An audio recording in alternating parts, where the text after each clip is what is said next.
Hello, good afternoon, doctor. How are you, sir? Can you please tell all the viewers about yourself, sir?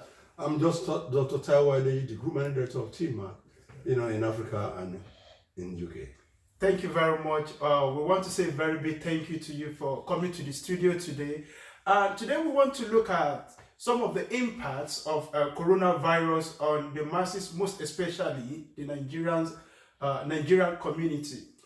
Yeah, basically the plague, you see, it's a sudden thing that has happened to the entire world. But in Africa, we are not prepared. Even as we are not prepared, we don't have all the necessary infrastructure of office to effect a kind of system that the negative effects of the shutdown or the lockdown we have on the masses of Nigeria. See, we don't have organized markets. We operate open markets. Food is an essential thing that we must have and we must get. Food, housing, and food, clothing, and shelter, they are primary things that people must get. But the most important thing during this kind of crisis is food. We have two kinds of markets in Nigeria or in Africa. There's what we call open markets. Open market is like a street market. Now, because of what has happened, you need to make it look more organized. And they must be available in all the local governments. You cannot shut down people from going and buy food. The government that has not really mastered the system of governance cannot master the distributive system of food in Nigeria. So what is likely to keep people more is COVID food starvation.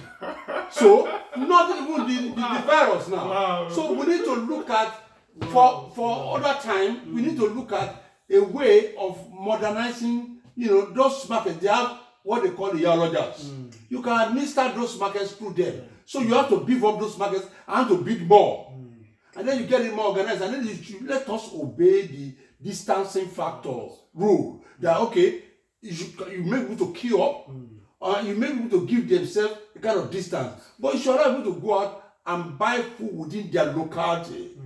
So there must be some markets that serve as a relief because the government cannot provide the food for everybody. So you must not allow the lockdown to let people starve to death. That's one. Two, you must put up a system in place, to ensure that they can go out and get basic drugs.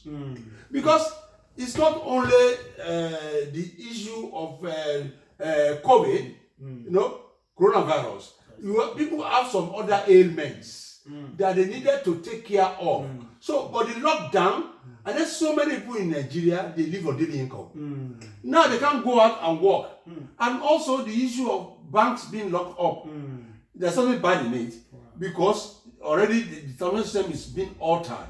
So even if people are not, but in an advanced environment like this, essential workers can go to work. Now, what of somebody who is a nurse who wants to go to a nearby hospital to go and work? He or she can be harassed. So, but you need to put all this system in place when you talk about COVID-19. And then also the issue of the state of the economy of Nigeria. You see, and then let me tell you something, all these donors, all this taking of loan from World Bank, all this all from one bank, we eventually affect the value of the naira and then the economy at large. Because already we are a monolithic economy. But we don't need to go into that. What we need to do now, we need to build some open markets for people, allow people to go out and buy food. And then make sure that those markets in each local government, there are so many. So that they don't need to go within they are supposed to be within their environment, within their street or within their community. We have CDAs. You can administer those markets through the CDAs. So people can afford to go and buy food, they can still go and buy food. Because when you talk about people stocking food in the house for 2 weeks, 3 weeks, those are the elites who have the money to buy the food. People live by the day. It's true. That is the reality. And government cannot provide food for everybody in Nigeria. We don't even have these infrastructures of distribution. We don't even have the data. It's true. Of how many people are in each community and what have you. So what will happen now is that fear and hunger will kill people before the diagnosis. You are absolutely And not only that, there will be high level of unemployment because some of the SMEs, small scale enterprises, they are the engines of growth in any economy. They are not well funded in that kind of environment, and they are not well developed in that kind of environment. So people who are working for SMEs now, they are going to lose their job. Wow. And then again, and some of them have families who has one ailment or the other apart from coronavirus. So what we're telling you is that if you are not careful, if you don't mind this effect very well, it is not coronavirus that will kill most Nigerians. But most people will die in Africa out of starvation, lack of proper healthcare system. We don't even have proper healthcare system. Our hospitals are not really well funded, not well, beef up, not well catered for. So we need to take urgent steps. And also, before the COVID-19 coronavirus issue came, we have been shouting and yelling that we need to have other source of income apart from oil. Now, oil is obsolete. Everybody is running on electric cars, electric buses. In London, in the Western world, in Europe, everybody is running on this. So the demand for petroleum products is going down. And then we are not developing we have other mineral resources that are useful, but we are not pumping money into that. And then the government, pave deaf ears to a lot of people, analysts, and see Nigeria, Africa as a whole, we are highly resourceful, but we lack management. See, most of our resources are coming to this kind of world where they are well harnessed, they are well utilized.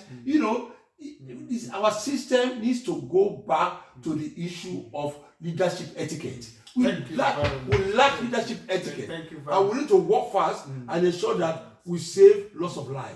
Thank you very much. You have spoken a lot, and I want to say a very big thank you to you for that. And there was a video I saw recently whereby I think it's in Warri, which is in Nigeria to be precise, where the military people, they were killing the masses, and as a result of this coronavirus outbreak. And I began to ponder in my mind that are the military people doing what they are supposed to do? What they are supposed to do or not? Because the military people, the police officers, they are meant to look after people. But in that kind of video, I saw the military people killing people because they refuse to stay at home. What is your own intake in this particular case? That's what we call system dysfunction. See, how can you have the right to take life?